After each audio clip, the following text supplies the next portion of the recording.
Turn your wifeys into widows. Turn your wifeys into widows. See that smile on my face. Turn your wifeys into widows. Bitch, we live from the drama zone. Only white spot on the block, domino. Stash hunters, been scouts, no Geronimo. I photo wives like a... Right.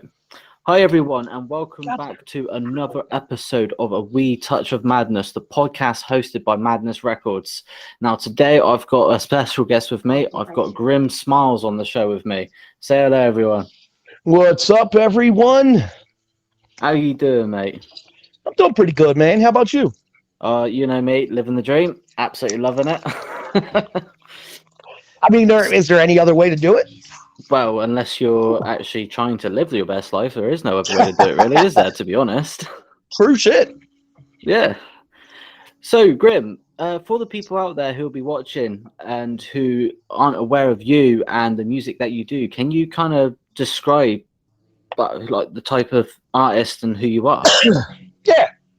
All right. So we started, me and my brother, Big Justin, we started toiling around with like our own style of stuff back in like the early 2000s. And we stopped doing music for a while. And when we came back and we seen that there were so many people like still doing it. Back then we called it like Killer Crunk. It was like taking that South crunk shit and mixing that horrorcore with it to where it was just make you want to fuck everything up and wild out at the same time. It was a way like to express yourself and really have fun doing it and mixing two different genres together. Wow, okay. I've got to say, man, your energy is absolutely incredible. And you wouldn't believe that I just got back from a couple mile fucking hike in the fucking woods and like practicing at that. Like went all the way up to the high elevation, hiked out in the middle of the woods at like 80-something degree heat. I did my entire set for Saturday. Oh my god. Gotta get that breath training, bro. Cardio. Yeah, definitely, man. I guess like I'm a if big you're boy. performing, I guess if you're performing a lot, you need to get like a bit of exercise to build up the stamina for when you're jumping around and moving up. Yeah, so that way you don't lose stage. breath and shit. See, I already have a disadvantage when it comes to that. Like, I only have half of one of my lungs. I was born that way. So it's like, it's a pain in the ass as it is. So I push myself until I can get it done. Well, I very much, you know what, that is incredible. And people like that, I really appreciate, with like disabilities, but will not let that stop them at all. Just carry on going as if there's nothing wrong. You lot and me included, we are the real heroes in that instance. Yes, sir. Definitely. You're not letting nothing hold you back. So, can you tell me, like, what your influences were of how you got into music? Well, I started like young. I grew up listening to hip hop. Like my dad and everything listened to like nothing but old school, like 80s, early 90s hip hop. Like come home from like elementary school and be Uncle Luke blasting through the whole house or MC Light. Like I grew up on like the essence of it. Like when I started really wanting to do it, I was locked up in middle school, and I had just gotten really big into ICP, but I'd already been like huge into Bone Thugs. And I could keep up, like I'd be rapping along with Bone Thugs and shit, and the homies that was inside with me were like, dude, if you can keep up with them, you should try to write something. So like I started putting that pen to paper and like just grinding with it, trying to get better throughout the years. Awesome. But so you said that obviously you're a big fan of ICP. Is it fair to say that from listening to that music, it's kind of influenced of how your music has gone in a certain way? I mean, it did when I first started doing music. It was a really big influence. Like the horror aspect, it still comes from that influence. But like over the years, I've grown to love so much different types of like hip hop and different artists and different genres that I've been just trying to like put it all together. Like I'm influenced by so fucking much. I can rap to like pretty much any fucking beat put in front of me. I love it. Well, that sounds like a challenge right there. I tell you what, if there are any producers on here that make beats and all that, or want to make something really messed up to try and see if he can actually live up to his word and rap over anything, then I'll tell you what, hit us up. We'll have a little go. And That'll be fun. We'll see, because that would be actually quite fun to see for myself. Well, Like, I'm sure gonna send something of just like somebody farting onto a snare drum or something. I'm pretty sure we can make that work, though. To be honest. Q, if you're watching this, start farting on a snare drum. Oh wow! Look, I think he's definitely gonna start making that beat for you. Just Oh shit, that would be hilarious. So, do you have any plans musically for next year? Oh yeah, we just finished up wrapping up like recording and getting everything done for that Slackers EP. Just got like 2 songs left to get mixed, and then that joint to be ready. So then me and Mike have already been starting and picking out beats for a whole nother Slackers, but this time like doing like a full length Slackers, trying to really drive that nail home. That, and I'm working on my solo shit, like also, you know what I'm saying? That what's it? The solo album I'll be putting out would be that Tex Sally, the Dose God. That shit's gonna be slick. Well, that sounds pretty good. So, with your solo projects and the stuff that you're doing with Slackers, then, if there was a collaboration with any artist in any group in the world, who would you most love to do a collaboration with? If it was for Slackers, holy shit! Like I would definitely have to go with one of mine and Mike's most favorite artists. It would have to be Apathy. That motherfucker is a goddamn lyrical genius. I thought you were going to say Prince or Queen. Then, to be honest. Hell no. Nah, Apathy or Self-Titled, or both of them combined, because they are a crazy duo. So what about for your solo work then? My solo work, well, let's see. Like, to be honest, like that shit would be fucking. It would be nuts to work with Vinny Paz. I've always looked up to that man. Fair enough. That was a good answer. I quite like that. I'm not actually 100% sure on who Vinny Paz is. I'm not pretty sure I've heard any of his music. He's in Jedi Mind Tricks. If you've ever heard any of Jedi Mind Tricks. Not particularly. That's crazy because they tour over there all the time. They're from Philly, but they be over in the UK and England touring all over. They do a lot of shit with like Snow Goons and shit out in Germany. Oh right, okay. Well, I'm gonna peep them out then. See if like definitely you'll like them. Give them a little peep out. Sounds interesting. Can you explain to me what your creative process is when you are making your music, from the conception to actually getting it done? Well, I'll like randomly, like we'll be sitting around chilling, smoking, watching a movie or something. And I'll get a thought of something like maybe a line or 1 or 2 lines. And then later on, once the movie's over and everybody's going about their shit to crash, I'll stay up till like 4 or 5 a.m. cutting another show on for background noise, cut that beat on, and just start working on what I got. And what usually and always ends up happening, I'll get about 3-4 bars in on one project, and then think of a line or 2 for a completely different goddamn song, and then just switch over to that beat, work on that for a second, like flip flop. It happens to me so much because I got ADHD, so it's just like, all right, focus over, focus here, now focus back here. So it's not just like a straight line, Sometimes it is. Like when I wrote that verse for Headache for Steven, that was such a short verse, and I really loved the concept and the hook for it. Like he sent me that beat, and I wrote and recorded my shit and sent it back to him in like an hour and a half. Well, okay, well at least that's something then, I guess. So if there is there one thing at the start of your music career that you would wish you had known back then? What would it have been to have helped you where you are now? Back when I first started shit, the internet really wasn't a big thing. Like I started doing shows back in 2003, 2004, doing the local Juggalo night shows in South Baltimore and shit. Like there really wasn't none of that. If I would have known then that it would be what it is now, I would have recorded so much fucking more and stopped see, back then it was all live shows. That's how you got your name out there, was live shows. So we did live shows so much, like at least 2 a month, all through AMC now Baltimore for like years. Like if we'd have spent that same time recording those songs, like it's funny because we didn't do any of that. We recorded maybe 1, 2, 3 songs back then. Like my brother Jay with Stop They Kill Us Society project was my brother with Well, he was in it for like 7.5 years. When he got out, we were still trying to finish, like, mix and master, record that album because he's like, I want to finish it. We started it. We wrote all the songs for it. Let's record it and put it out. And I'm like, no, dude, I wrote that shit when I was 18. I was horrible. I will rewrite my verses. Like, fuck all Oh that. wow. Dude, he said he put one of them up on Spotify, and I was like, why would you do that to me? Oh I'm like, wow. I had a different name then.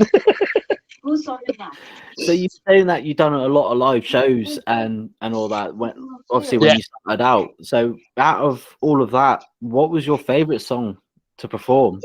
The favorite song to perform when I was when I was in Killer Society, my favorite song to perform was a toss up between "Pissing on Your Grave" and "Cash Hole Rhyme." Those were slick as hell because like I didn't have verses on either of them when I first started doing live shows with Jay and them. Like we did all the hype shit. We would get it all fucking crazy. I was still building my stage performance. They had already been doing that group and performing for a minute when I joined them. But like that song right there was great. And then once I started actually like being a part of it, like fully, my favorite song to actually perform and spit was called Body Bag Filler. There was like 8 of us on this song. We'd be on stage like 10, 15 deep, like moshing on stage. Oh wow. But to be honest though, that does sound actually pretty incredible.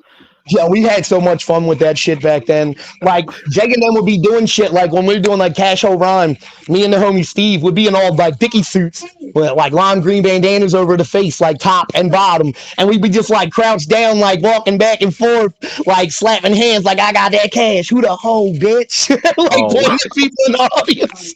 Like, yo, we had so much fun with the stage performance and shit back when we was younger. We'd sit in the house like from like 8, 9 in the morning, the beats would go in and we'd be in that bitch drinking and practicing until that night when we got to the club. Gee. I can't do that no more. The drinking shit, it's just not for me anymore. You can't do it no more, no? No, not the drinking shit. Like, I can drink some. Oh, Can't that, do to be it honest like I used though, to. to me, that sounds like a challenge. What, not drinking? No, like doing what you used to do when you were on stage and all that. That sounds like a challenge to get back into doing all that sort of stuff. Man, there was I wish I still had the video. Before my original Facebook got deleted, there was a video from 2010. My buddy Sonny Gunn's one of the first dudes I started doing music with solely. He got killed. Well, we did a bunch of benefit shows. The last one we did was in 2010 or 2011, I want to say. And I went up there and did this shit. The last thing that we had wrote, it was like I did 63 punches and he did 63 punches. We were just having fun with it, fucking around. No beat. It was just acapella, just fun shit. Well, I hit that shit, and before I went on stage, I brought a Hawaiian punch jug, a Caribou Lou, into the club, and me and 2 homies smashed that entire jug, and then I stumbled my fat ass out on stage and hit that shit, and I delivered the ever-loving fuck out of it. There was like 400 or 500 people in the club just going ape because it was just hard-hitting punch after hard-hitting punch. Jesus. So, is there a message out there that you would like to give out to your fans who might be watching this, or if there's a message in your music that you do that you want people to pick up on? Yeah. Yeah, I'm saying don't stand in your own way. Like, if you think you got a talent or you got a dream that you want to pursue, go for it. Don't just sit it there and be like, okay, and pick at it, because it eventually will fuck you up and you'll regret every fucking bit of it. I stayed myself in and out of, in jails, prisons, and, fucking around in that street life when I should have been focused on this music from the get. And I wasn't. Now try to put all into it, and it's so much harder now than it was back then. Oh, yeah, I mean, I can imagine, especially with all the other, like, all the everything else that you've got to now contend with, like the music industry getting flooded with so much music out there for everybody to listen to. You've got the internet, Right. which makes things easier yet harder for artists to get out there and get discovered, and especially with the recent lockdowns and the whole pandemic, you can't go out there to perform because it's like, well, restrictions. I mean, we did, but when we decided to do that trash gang shit, it bit us in the ass. You remember that shit? Fucking give me penis. Gave everybody fucking COVID. Yeah, yeah. Fucking 12-hour drive to catch COVID in Detroit. Thank you.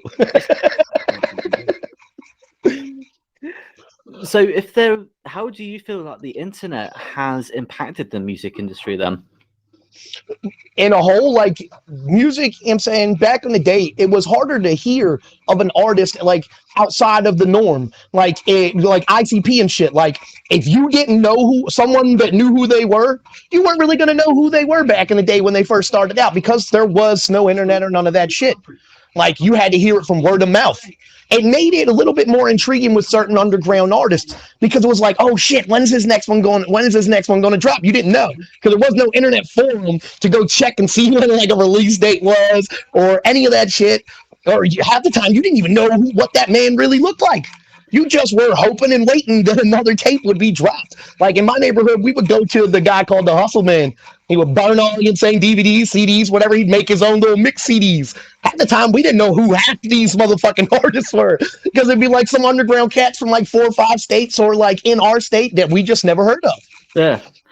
That's actually funny that you mentioned that. Like, the way that you would hear music back then is if you knew someone who knew about the band. That's actually one reason how I started listening to ICP myself.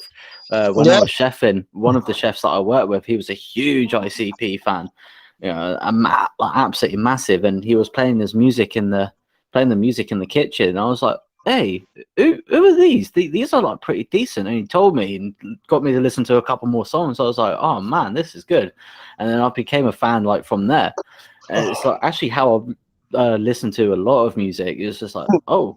Yeah, dude, that's how I found ICP, was through word of mouth. Like, I was in middle school lockup. I was maybe in there like maybe a week or two, and a buddy of mine came up and was like, dude, and he was like, I know how it sucks on that tier. He had just became a day student. He was like, I got something to help me get through my time sitting in that bitch. And he gave me this little mixed cassette. Like, you remember back in the day, you put the tape on the cassette and record what you wanted. Well, he handed me one of them, and I go back and it had like the first 6 songs from Great Malenko on it. I was like, what is this? And I go home and I played it for my older brother, and he was like, dude, where have you been at? And handing me, you know what I'm saying, fucking cassette copy of fucking Riddle Box. He was like, I've been fucking with them. He was like, you got to get down with that. And that shit just never left. Like, my CD player or tape player, whichever one it was, like through then, like I had the tape player, then CD player, but it always was either ICP or Bone Thugs back then.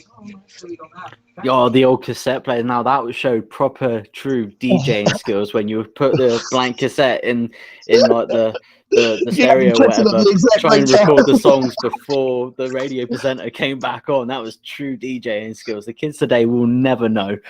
Right. Or your first at-home studio was a karaoke machine to a cassette player. That sounded like shit. So, if there was anything about the music industry today that you could change, what would it be that you would change? The way that they like try to get over on younger artists that don't really know shit for themselves, for real. Like, just how the manipulation and everything from like all that bullshit.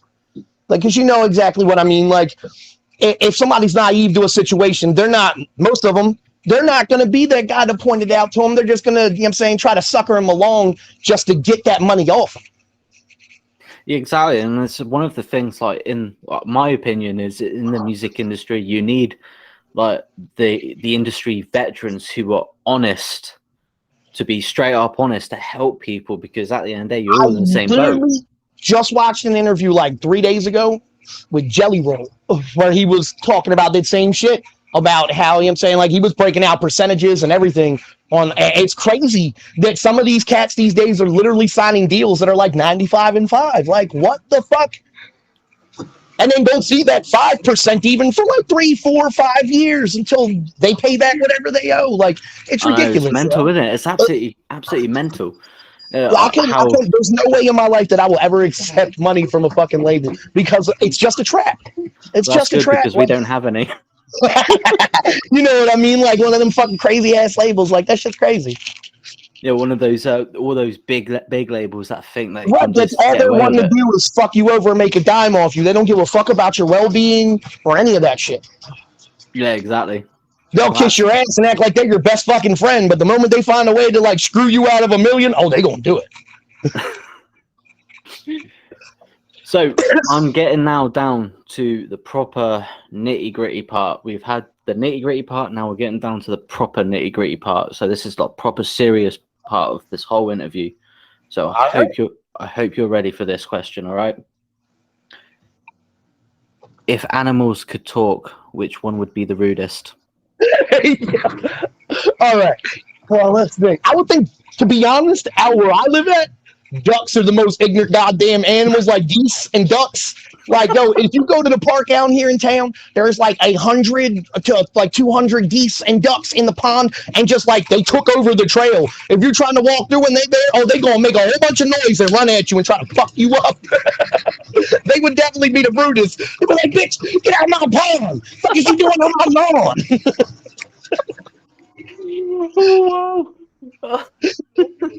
Ducks, right? Okay, so you think ducks would be the Yeah, rudest? ducks and geese. Like, there would be a combination of the two. Geese talk more shit than ducks, but they're always hanging together. All right. Well, what about the people at home? What do you think would be the rudest animal if they could talk? Let us know your answers down in the comments. We want to see what you think would be the rudest animal if they could talk, because I want to. Don't bitch up on it. Like, really get into it, because you know there's some motherfucking animals out there that are straight assholes. Like, I mean, sloths. Cats. Fucking honey badgers. Fucking honey badgers, yo. I'm just gonna eat your face today. Or the mythical haggis. Oh, no. Like my brother just pointed out. So look, we actually read up an article of the most fucked up animals. And sea otters, holy mother of God, are they some fucked up creatures, bro? No. I will tell you the most fucked up creature. It's actually a creature Oh, in the Highlands. river otters. My bad. It was river otters. I will tell you the most fucked up creature, man. Right, it's actually up here in Scotland, in the Highlands of Scotland area. Right, it's called. What is it, the Lawrence? No. No, it's not called a Lawrence. No, it's called the haggis. It's got 2 legs shorter than the other, so it can run round the hilltops in the Highlands. Yeah, sheep nuts. I know all about that. We tried to trigger Buddy into eating some of that one time. Yeah. But no, the article we read was literally, it was insane. They were filming like and watching different animals to see. Well, they caught this river otter. He grabbed this. What was it? It was a seal, right? He grabbed a freaking seal. And he like proceeded to beat it over the head with a rock and then make love to its dead corpse, and it poked its penis like out the side of its body and just like kept going. When I was reading this, I was like, are you fucking crazy? I was like, this is fucking nuts. Those are some fucked up animals. Well, they're fucked up, but they're not the rudest. No, they're not the rudest. They didn't say they were talking shit. They just did some fucked up shit. Geese got them beat. So what's the most trouble that you have been in? But nothing illegal. Try and keep it PG. What do you mean? Like, what do you mean by trouble then? Depends on what the story you tell us. I mean, I've been in a lot of trouble with the law. I did a lot of bad things when I was younger. Okay, right. Nothing like too illegal. Just like trouble, like a little bit fucked up, where you try to where you basically like rip the Mickey out of someone or something like that. I mean, if you've seen the previous episodes of the podcast, you kind of know generally what I'm going for. We were like 20. I think we were like 19 or 20. We made this trip out of state to go buy a whole shitload of illegal fireworks. So we grabbed a bunch of bottle rockets and everything. When we got back to my house, my buddy Kevin was asleep in the walk-in closet in the basement. Now, we had a bead curtain there at once. And it got ripped down, so there was just a frame there. Just like a plastic little bar with holes in it. So we took bottle rockets and stuck them in every hole and just lit them one by one, and they just flew around this closet, landed on them, blowing up.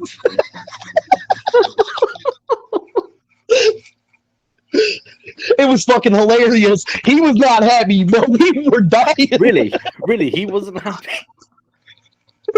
I can't imagine why. As soon as my buddy Rez fell asleep, he straight threw an M80 on that man's lap. He was like, I got you for them fireworks. I'm lost for words.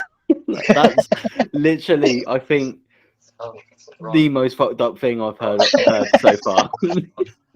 I mean, we've done a lot of crazy shit in my house. Like, bro, back in the day, we used to practice like shooting a bow and arrow at a dartboard, right? Well, the one day, it was just like a test bow. It wasn't no crazy like compound with a heavy pool or nothing. I think Well, I I'm can see shooting where this this is going. razor arrow at this dartboard, and I got it pulled back, and like my homeboy is talking shit to me, and he threw a drink at me to catch, like a bottle of Coke, and I went to catch it, not thinking, let go of the arrow, and all I hear is motherfucker, and I look over, and that bitch is sticking out my buddy Ronnie's elbow, like right here. He was hitting the blunt, and that bitch just stuck in his shit. I was like, yo, hold on, it's only in like a half an inch. Let me pull it out. Yo, he took that bitch out and stabbed me in the shoulder with it. He was like, you fucking motherfucker. Oh my It god. was funny though, because he's so weak from, you know what I'm saying, he was an alcoholic and he had a thyroid disease. So yeah, he was, you know what I'm saying, real weak physically. Well, he tried to stab me. This was a razor tip arrow and it like barely like cut me. It was like, it looked like a paper cut on my arm. Oh, This man had like a straight diamond. I'm lost for words. I do not know what to say to that. I mean, it wasn't on purpose. It was a fuck up. That's what happens when you smoke, drink, and play with bows and arrows in a house. I would like to think it was a bloody accident. I definitely wouldn't have shot my best friend with a fucking bow and arrow. I don't know. After some of the stuff I've heard so far, I mean, we played like pellet gun tag, but never something that would end a life. Like bow and arrow tag could end your life. Oh my god. I'm not with that game. Right, okay, right. Oh my god. So moving on, it's moving on. It's my understanding that obviously you're with Trash Boy Entertainment, aren't you? Yes, I am. Can you tell us what it's like working with those guys and working with Mr. Will Gates? Well, me and Gates, you know what I'm saying, we started this, we started doing work before the Trash Boy thing started. Like, we were busting our ass. Like, he was one of the hardest working youngins that I'd met. He has so much fucking potential that it's insane. So when he hit me up and asked me if I wanted to help him start and get this label, you know what I'm saying, get this label thing off the ground, I was like, bro, I'm with it. I'm old. I know some of the ins and outs of shit. I can definitely help you where you guys lack at. Well, that's good. How do you? Obviously, you know that Madness Records and Trash Boy Entertainment work very closely together. Yes. What are your thoughts on that? I love the idea of it. Like, there's no artist on Madness that I don't fuck with. Just like the same with Trash Boy. That's good. Well, you all heard it there first, everybody. He'll basically fuck with anyone. Well, yeah, not anyone. Right, okay, then I have to ask then. What's your limit then? Who will you not do a track with? What like, oh well, no on our stuff, anyone, like on our stuff, anyone, but like if you're talking about like public wise, oh no, there is a standard. Okay, yeah, what's the standard? Come on, who will you not do You a track gotta with? have, you would say you gotta have what you gotta have that confidence. You gotta know your bars are good. You gotta bring your A game. You feel me? Like, you can't just come in and be like, yo, I'm dope, and then start spitting some like Dr. Seuss type shit. Well, it was kind of like me though. I thought I was pretty good, so I was like, you know what? I'll just do the podcast, because I'm pretty good. Hey, you got a good, you know what I'm saying? You got a good persona for it, for real. Oh, stop it. If I had a shave, you'd see me blush. You're such a charmer. Now, let's talk about your latest release that you had. What was it called? Beat Down the Block? Yeah, beating down your block. Beating Down Your Block. I'll tell you what, when I took a listen to that, I thought it was absolutely incredible. The music video was really good as well. And if for all of you at home, if you haven't seen it, I will have it linked in the description so you can watch it. If you haven't taken a listen to it, I'll have it linked down in the description. And also it will be getting played at the end of this so you can get a little snippet of what to expect. Now, take it from me, it is a great track and you will enjoy it, especially a couple of the lines in the chorus, which made me go, oh, oh. Can you This tell seemed to me be like what a few people's favorite line because not only did you bring it to my attention, but when my homies at the Catacomb shared it, they made sure they put that in the caption for it. it was like, oh damn. Can you tell me what it was like working with that track? Well, it was great. Like I love Devereaux's beats. I love what he's done with like you know what I'm saying artists like Ouija and fucking Darby O'Trill. And when Gates told me he had a chance to grab, you know what I'm saying, a beat if I wanted it, I was like right on top of it, send that bread over. Well, when I got it, I was like, man, I gotta really decide what I'm gonna do with this now. I was like, because I can't just put anything to it. You like it's a fucking Devereaux beat. I gotta fucking go in on it. So one day I wrote like I've actually wrote like 3 different verses for like that first verse and chopped 2 of them completely, and then fucking wrote another verse. Like I had the one verse that was on the second verse was for like a completely different song, and I was going over like it was just something I wrote just fucking around to a beat. It wasn't even like titled or anything yet. So I put that beat on and I hit both like the verse I just wrote and that verse for the second. And I was like, holy shit, I'm on to something here. And I was like, this sounds good. I was like, now let me just see if I can get this hook guy nailed down. So I shot Q my ideas for like what I wanted to do with the hook.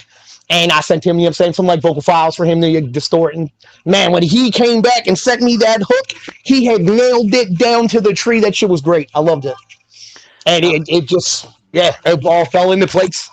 It was my understanding that our Big Q actually mixed and mastered it for you as well. Oh yeah. He made that hook like straight, nailed that hook on the chop and screwed, and then mixed and mastered and like made that shit sound great. I actually had a homie comment on Instagram about the mix and master. He was like, "Bro, that mix is fucking dope. Who did that?" That is awesome. That is absolutely awesome. So, can you tell me what it was like to actually work with Big Q then? Oh yeah, I fucking love working with Q. I've been sending him like most like all of the stuff that I've had like in the past like 6-7 months like working on. That's who's been my go-to guy. He is a fucking genius on them boards. I know. I've seen the group chat messages. so obviously with your latest release, I mean it's been doing pretty well so far as what I can see, and but for all of your other music out there, and for anybody who might want to reach out if they might want to work with you and all that, can you tell us where like our listeners or anyone can like link and connect to you? Pretty much, like all of my solo stuff is all on pretty much every single platform. There was a couple Slackers release. They got pulled because since Q's mixing now, I want that entire album to sound the same. So I pulled the 2 of those that I had up on Spotify out. Yeah. But like all my Grim Smilezz stuff's on YouTube, Spotify, Amazon, iTunes, all that. Awesome. And now, if for all of you out there who actually enjoyed listening to Mr. Grim Smilezz out there, if you want to check out his Facebook page and his Instagram page, I will have those down in the description below, so you can like take a click, go through his profile. You can even send him a message. He's a nice guy. He'll talk to anyone. I mean, he's here talking to me for crying out loud. So that kind of says it all. A bunch of weirdos in latex masks with a fucking whip talking about you be my gimp. Well, I don't know. So I will have his handles all linked down in the description below, so you can peep him out. He'll love to hear from you. So that would be good. I mean, I'm assuming you'll love to hear from him. Oh yeah, definitely. Slide on by, hit a like, send a message, whatever. Awesome stuff. Now, time for the last question, which will definitely, and I can 100% guarantee this, will be the most important question you ever get asked in your life. You ready? Yeah. Yeah. Do you sing in the shower? And if you do, what do you sing? I mean, I have a playlist. Well, it's not even really like a playlist. It's just like Pandora. I put on a Pandora station, the Palmer Squares Pandora station, and it like jumps between like, because I've added artists, so it'll jump from like Palmer Squares to like Suicide Boys to like Poya to like Webby and then like Tech Nine. It's like it just jumps around. I mean, in the shower, like dancing to it and shit. Well, you dance in the shower, but you haven't said if you sing in the shower. Oh yeah, of course I'm gonna sing along to the song if it's playing and I'm moving to it. Yeah.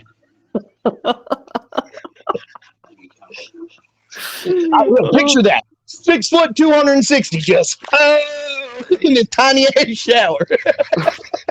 Oh wow. Well, I've got to say, it has been an absolute pleasure having you on with me today. I mean, And I've enjoyed this yourself? myself. Yes, yeah. I have, man. Fuck yeah, this was fun. We definitely gonna have to do this again. Well, funnily enough, I was just about to ask if you wanted to come on again in the future. Oh yeah. One of these days, I'm gonna have to hop a plane to Scotland. We can go hunting the haggis. This man.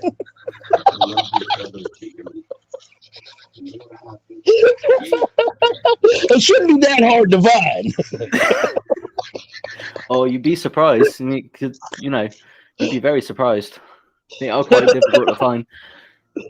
Although tartan paint is quite easy to find in any hardware shop around here. Right, so everybody, that was Mr. Grim Smilezz on here today. If you at home have been listening to this and you've got any questions that you want to ask him yourself, just put them down in the comments. Next time we get him on the show, we'll read them out. And it's the same rules that apply for all the others. The most weirdest and bizarre questions you can think of at home, put them down and we'll ask him. Let's try and throw this guy off of his game. Try and get him off that energy high that he's on at the moment. I want to see what you guys can come up with. This is going to be great. Oh, to be honest, I'm actually looking forward to see what gets put up. It's going to be crazy. Oh, definitely. It better be. Don't come weak. Well, thank you very much. Now, if everybody stays tuned for next week, I do have a very, very, very special guest coming on next week. I'm not going to reveal who it is. You'll just have to tune in to find out. So, in the meantime, make sure you like, hit subscribe, and share because it definitely helps this channel. And if you want more content like this, it really helps us get us out there a bit more. So, in the meantime, stay safe, and I will catch y'all next week. I'm holding your pockets, bitch, run it up. I'm the plug in that socket, get you a buzz. Fucking trickle, I flow through with floods. Split you with sickles, they all in the blood. Just like a lotus, I rose from the mud. Grimy ass huffing, put scum from the slums. Yeah, these dots on my fingers should tell you that.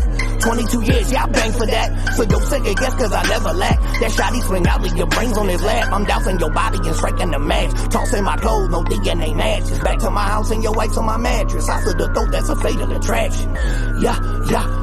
I said the throat, that's a fatal attraction. Yeah. Slit that bitch, don't watch her bleed out, it's magic. Beating down your block, pack louder than the bass. Pack